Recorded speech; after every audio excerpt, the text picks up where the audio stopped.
اعوذ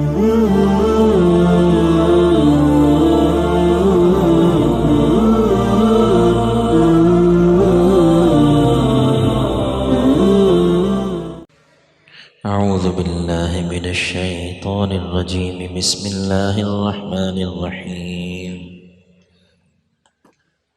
یا ایہا الذین آمنوا استعینوا بالصبر والصلاۃ ان اللہ مع الصابرین ولا تقولوا لمن يقتل في سبيل الله اموات بل احیاء ولكن لا تشعرون۔ سورہ بقرہ آیت نمبر 153۔ اس سے ماقبل کئی آیات کے اندر کہ جن لوگوں نے خاص طور سے تحویل قبلہ پر اعتراض کیا اس کے متعلق کچھ احکامات دیے گئے کہ سیقول السفہاء کہ بیوقوف لوگ یہ اعتراض کریں گے کہ شریعت کا ایک حکم ہے، عقل میں آئے یا نہ آئے، اللہ تعالیٰ کا حکم تھا ادھر منہ کر کے نماز پڑھیں اور مسلمانوں نے ادھر کو منہ کر لیا، ماننے والوں نے جن کا کام ماننا ہوتا ہے، پھر اللہ تعالیٰ کا حکم آ گیا کہ ادھر کو منہ کر لیں، انہوں نے ادھر کو منہ کر لیا۔ تو یہ جو انہوں نے ماننا ہوتا ہے ان کو بس اللہ کا حکم دیکھتے ہیں، اس میں توجیحات کو تلاش نہیں کرتے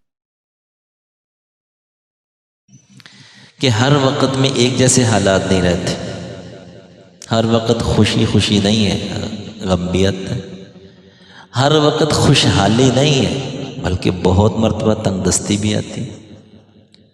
تو مختلف قسم کے احوال آتے رہیں گے، تو لہذا ان احوال سے نمٹنے کے لیے تم نے کرنا کیا ہے کہ اے ایمان والو استعینوا، اللہ کی مدد حاصل کرنی ہے۔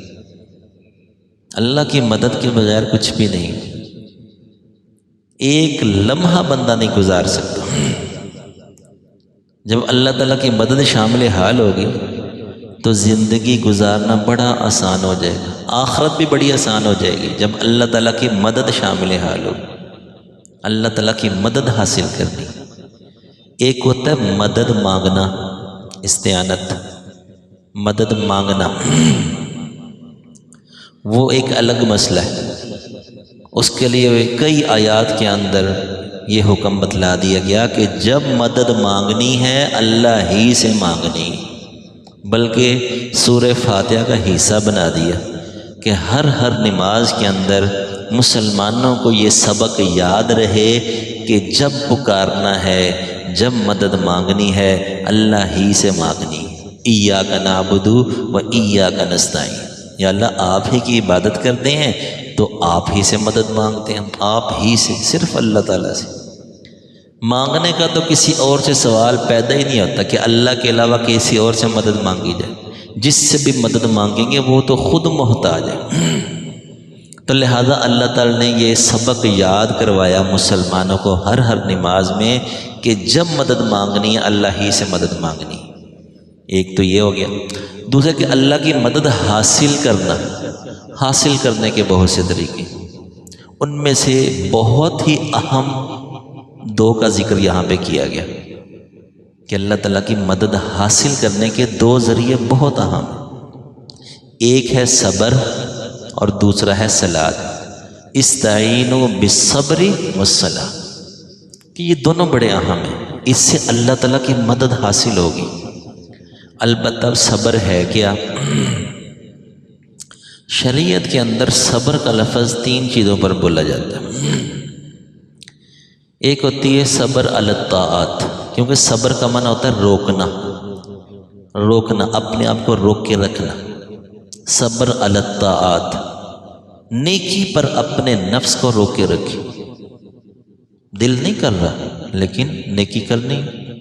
صبح کا وقت ہے، بڑی اچھی نیند آ رہی ہے، بہترین نیند کا وقت صبح کا وقت، جس کو نیند نہ بھی آتی ہو صبح کے وقت آنکھ لگ جاتی، بہترین نیند کا وقت ہے، لیکن کیا ہے کہ اللہ تعالیٰ کا حکم آ گیا. اب کیا استطاعت پر اپنے نفس کو لانا، اس کو صبر کہتے ہیں. صبر علی الطاعات، نیکیوں پر اپنے نفس کو قائم رکھنا. روزے کا حکم آ گیا، جتنی مرضی گرمی ہو، جتنی مرضی بھوک پیاس لگے، روزہ رکھنا ہے، اپنے نفس کو آمادہ کرنا، یہ کام میں نے کرنا ہے. حج فرض ہو گیا، اور جناب حج فرض ہو گیا تو اکٹھے 12 14 15 لاکھ جائیں گے جیب سے اکٹھے، لیکن فرض تو ہو گیا نا. اب نفس کو اس پر آمادہ کرنا ہے. حج فرض ہو گیا، حج کرنا ہے. یہ ہے صبر علی الطاعات. دوسرا ہے صبر عن المعصیت، کہ نفس کو گناہوں سے بچانا. کہ نفس ہے، دل میں گناہوں کے خیالات آتے ہیں. کہ انسان کے دو دشمن ہیں، ایک شیطان ایک نفس. نفس تو انسان کے اندر ایک حصہ ہے، ایک جز ہے کہ جو انسان کو گناہوں پر ہی آمادہ کرتا ہے، گناہوں پر ہی آمادہ کرتا ہے. وما ابرئ عن النفس، کہ حضور صلی اللہ علیہ وسلم نے فرمایا تھا نا کہ میں اپنے نفس کی برات کا اعلان نہیں کرتا. ان النفس لامارۃ بالسوء، کہ جو نفس ہے وہ تو برائیوں پر ہی ابھارتا ہے، اس کا تو کام ہی ہے کہ برائی پر ابھارنا. اب دیکھیے کہ رمضان کے اندر شیطان بند ہو جاتا ہے، شیاطین بند ہو جاتے ہیں، لیکن پھر بھی گناہ ہو جاتے ہیں. کیونکہ جو نفس آتی ہے نا، یہ نفس کو کنٹرول کرنا بھی بڑا ایک اہم کام ہے. کہ جیسے حدیث شریف میں آتا ہے، بخاری مسلم کی حدیث ہے غالباً، کہ جس کا مفہوم ہے کہ آپ علیہ السلام نے فرمایا لیس الشدید بالسرعہ انما الشدید الذی یملک نفسہ عند الغضب، او کما قال علیہ الصلوۃ والسلام. کہ پہلوان وہ نہیں ہے جو دوسروں کو پچھاڑ دے، کہ جس کی ہیبت سے لوگ ڈریں، جس کی دہشت سے لوگ ڈریں کہ بڑا نام ہے یار، بڑا عجیب بندہ ہے، وہ بڑا شرارتی بندہ ہے، بڑا فسادی بندہ ہے. پہلوان وہ نہیں ہے جس سے لوگ ڈریں، لوگوں کو پچھاڑ دے. وہ آپ علیہ السلام نے فرمایا انما الشدید الذی یملک نفسہ عند الغضب، پہلوان وہ ہے جو اپنا نفس غصے کے وقت کنٹرول میں رکھے. غصے میں ہوتے ہیں نا، کئی گناہ ہو جاتے ہیں، کئی زیادتیاں ہو جاتی ہیں، ظلم زیادتی ہو جاتی ہے. یہ سب سے بڑا معاملہ جو طلاق کا ہوتا ہے ہمارے معاشرے میں کس قدر زیادہ ہے، کس قدر زیادہ ہوتا جا رہا ہے. اور وجہ کیا ہوتی ہے؟ عام طور سے لوگ یہی تمہید ہی یہ باندھتے ہیں، جی غصہ آ گیا تھا، جی غصہ آ گیا تھا، غصے میں دے دی. بھائی طلاق غصے میں ہی دیتے ہیں. آج تک کوئی ایسا مسئلہ نہیں آیا، نہ کسی نے پوچھا ہے کہ ہم میاں بیوی کھیل رہے تھے اور کھیل کھیل میں طلاق دے دی. ہم جو ہے نا سیر پر گئے ہوئے تھے، ہنی مون پر گئے ہوئے تھے، خوشی خوشی میں طلاق دے دی. ایسا آج تک مسئلہ کسی نے پوچھا. وہ غصے میں ہی طلاق دیتے ہیں. تو یہی تو آپ علیہ السلام فرما رہے ہیں، یہ کون سی پہلوانی ہے؟ غصہ آ گیا، اپنا ہی گھر اجاڑ دیا. کتنی بڑی حماقت کی بات ہے. اور پھر کیا ہے کہ جناب جگہ جگہ در در پہ دھکے کھا رہا ہے، فون کر رہا ہے، مسئلے پوچھ رہا ہے، کوئی گنجائش نکل آئے. اور پھر ظلم در ظلم، کہ جناب طلاق ہی کیا دینی کہ وہ سیدھے ہی بریسٹ مارتے ہیں، کہ وہ تینوں طلاقیں اکٹھی دے بیٹھتے ہیں. اور پھر جگہ جگہ جا کے مسئلے پوچھیں، 3 طلاقیں اکٹھی دے دیں، کوئی گنجائش ہے؟ وہ بھی طلاق ہی دینی تھی، دماغ خراب ہو گیا تو 1 دے دو، بڑا ہو گیا 2 دے دو. اب ساری 3 طلاقیں دے کے فارغ کر کے اور اب آ کے مسئلے پوچھ لیں. تو یہ شیطان ہی تو کروا رہا ہوتا ہے، کیونکہ ہمیں اپنے نفس پر کنٹرول ہی نہیں ہے. غصے میں اپنے اوپر کنٹرول ہی نہیں رہتا، غصے میں ظلم زیادتی ہوتی ہے. تو یہ کوئی پہلوانی نہیں ہے کہ جناب دوسروں کو پچھاڑ دیا، اس کو پہلوان نہیں کہا جا رہا، بلکہ اپنے اوپر کنٹرول رکھنا. اسی طرح گناہ نہ ہونے پائے، نفس کو اپنے بندہ کنٹرول میں رکھے، یہ ہے پہلوان. تو اس کو کہا جاتا ہے صبر عن المعصیت، کہ اپنے آپ کو گناہوں سے بچانا. اور تیسرا ہے صبر علی المصیبت. صبر علی المصیبت، کہ مصیبتیں آ ہی جاتی ہیں، بہت سے حالات آ جاتے ہیں جو نفس کو ناگوار گزرتے ہیں، زندگی میں بہت سے ایسے مسائل آتے ہیں. تو اس میں بھی کیا ہے کہ بندہ حوصلے سے کام لے، صبر سے کام لے، اس میں کوئی اللہ تعالیٰ سے شکوہ شکایت نہ کرے، گلا شکوہ نہ کرے۔ جیسے ایک موقع پر ایسا ہوا، ایک خاتون تھی تو اس کا بیٹا فوت ہو گیا، تو آپ صلی اللہ علیہ وسلم گزر رہے تھے، دیکھا کہ کوئی جزا فضا کر رہی ہے، خاتون رو رہی، تو آپ علیہ السلام نے فرمایا کہ صبر سے کام لو، صبر سے۔ تو وہ اتنے شدت کے غم میں تھی کہ اس نے آپ علیہ السلام کو پہچانا ہی نہیں، اور اس نے آگے سے کہا کہ بس روئی جا رہی ہے اور کہہ رہی ہے کہ آپ کو کیا پتہ مجھ پر کیا مصیبت ٹوٹ پڑی کہ میرا بیٹا فوت ہو گیا۔ تو آپ علیہ السلام چپ کر کے چلے گئے۔ لا محالہ کہ ایسی حالت میں مزید کلام بھی مناسب نہیں ہوتا۔ اب جب آپ علیہ السلام تشریف لے گئے تو لوگوں نے کہا کہ اللہ کی بندی، تجھے پتہ نہیں تو نے کس کو جواب دی ہے؟ اس نے کہا کس کو؟ نے کہا حضور کو جواب دیا۔ آپ علیہ السلام تھے، وہ تجھے تسلی دے رہے تھے۔ اب وہ عورت اس قدر پریشان ہوئی کہ بیٹے کے غم کو بھول گئی، بیٹا ادھر ہی چھوڑا، بیٹے کی میت ادھر ہی ہے، اور حضور کے پیچھے چل پڑی۔ تھے تو صحابہ کرام نا، ان کو اتنے اونچے مقامات ایسے نہیں ملے۔ صحابہ ہوں، صحابیات ہوں، پوری کائنات میں جتنے بھی لوگ پیدا ہوئے ہیں، جتنے لوگ پیدا ہوئے ہیں، انبیاء کرام کے بعد ان صحابہ کرام کا درجہ ہے۔ اندازہ لگائیں کتنے اونچے لوگ ہیں یہ۔ جتنا مرضی اونچے درجے کا ولی ہو، وہ صحابہ کرام کی خاک کو بھی نہیں پہنچ سکتا، اتنے اونچے تھے صحابہ کرام۔ تو اب احساس ہوا کہ حضور کے آگے میں نے جواب دیا ہے، تو حضور کے پاس پہنچی اور اس کے یا رسول اللہ میں نے آپ کو پہچانا نہیں تھا۔ تو بہرحال آپ علیہ السلام نے فرمایا، جس کا مفہوم تھا کہ الصبر عند مصیبت الاولی، کہ صبر جو ہوتا ہے جب مصیبت آتی ہے نا، اسی وقت صبر کرنا ہوتا ہے۔ وقت گزرنے کے ساتھ ساتھ تو ہر بندے کو صبر ہو جاتا ہے۔ جب وقت جتنی مرضی بڑی مصیبت آئی ہو، جب وقت گزرے گا تو وہ ہر بندے کو حوصلہ ہو جاتا ہے۔ تو جو صبر کا وقت تھا وہ تو ہاتھ سے چھوٹ گیا نا، اس وقت تو صبر نہ کیا۔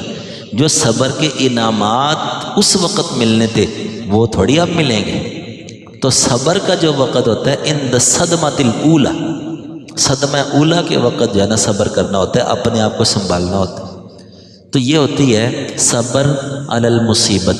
یہ تین طرح کے صبر ہوتے ہیں۔ تو یہ جب بندہ جون سا موقع آ جائے، جب کسی فرض کا وقت آ گیا تو اللہ کی مدد حاصل کرو اس فرض کو ادا کرنے کے ذریعے، اور اگر کوئی مصیبت آ گئی ہے تو لہذا اللہ تعالیٰ کی مدد حاصل کرو مصیبت پر صبر کر کے، اللہ تعالیٰ کی مدد حاصل کرو گناہوں سے بچ کے۔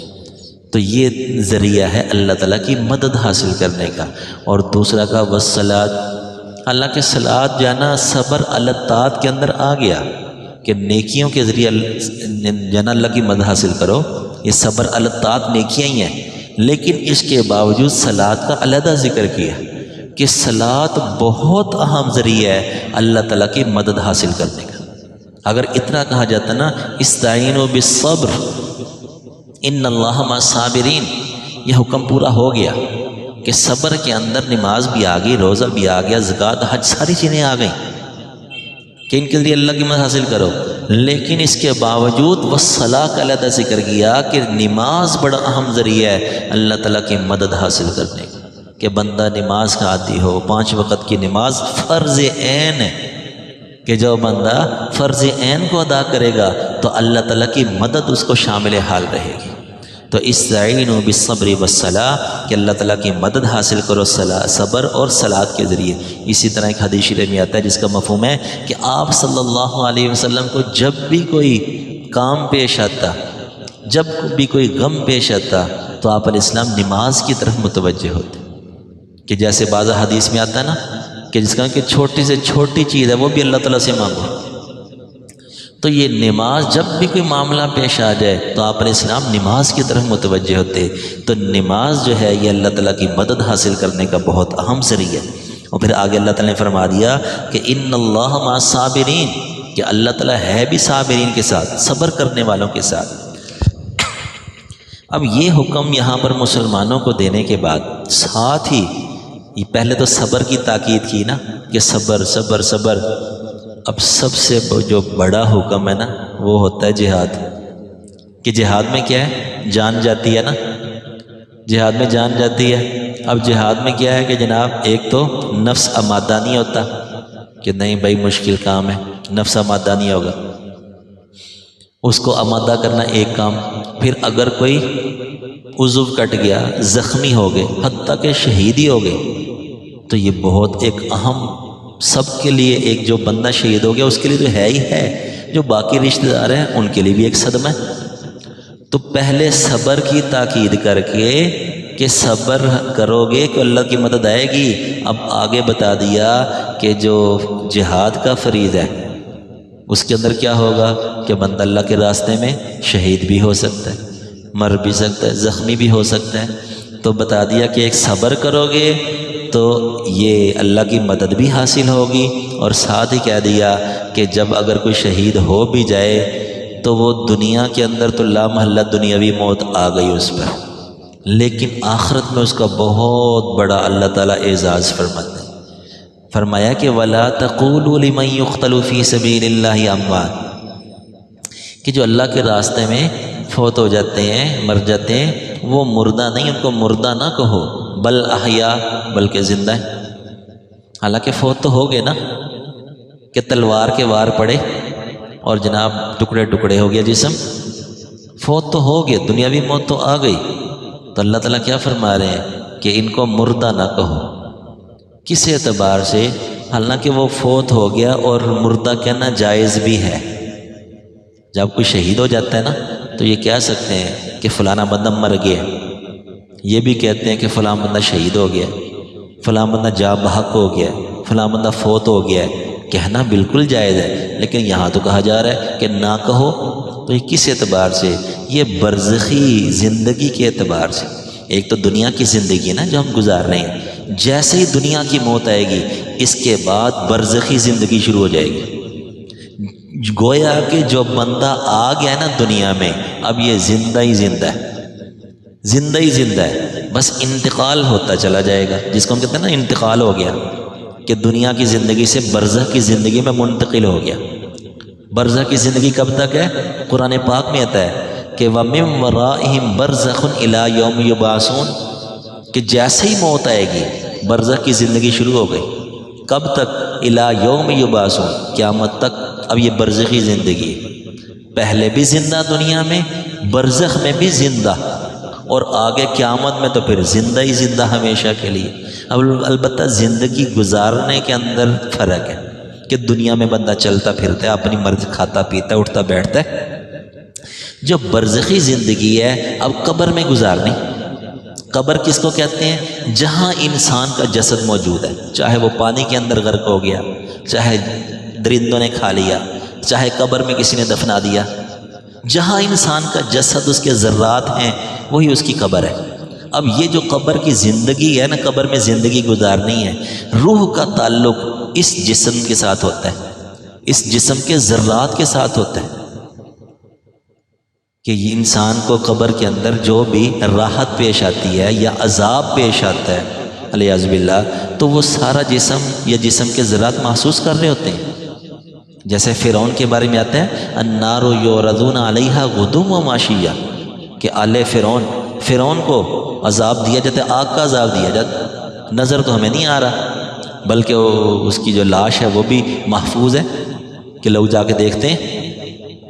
قرآن کہہ رہا ہے کہ آگ کا عذاب ہو رہا ہے اس کو، تو ہمارا عقیدہ کہ عذاب ہو رہا ہے. یہ برزخی عذاب ہے جو نظر، برزخ کا معنی ہی پردہ ہے، پردے کی زندگی. اب وہ پردے کے اندر سارے معاملات ہو رہے ہیں، عذاب ہو رہا ہے. جو بڑا عذاب ہے نا، آتا ہے ادخلوا آل فرعون اشد العذاب، یہ آل فرعون سب کو جہنم میں داخل کرو. اب اشد عذاب، پہلے جو آگ کا عذاب تھا وہ تو بہت ہلکا تھا، جو جہنم کا عذاب ہے وہ تو بہت زیادہ ہے، اب ان کو جہنم کے اندر داخل کرو اشد عذاب کے اندر۔ تو اس سے پہلے جو آگ کا عذاب ہو رہا ہے یہ برزخی عذاب ہے۔ تو برزخ کے اندر عذاب بھی ہوتا ہے، ثواب بھی ہوتا ہے، یہ مسلمانوں کا اہل سنت والجماعت کا عقیدہ ہے۔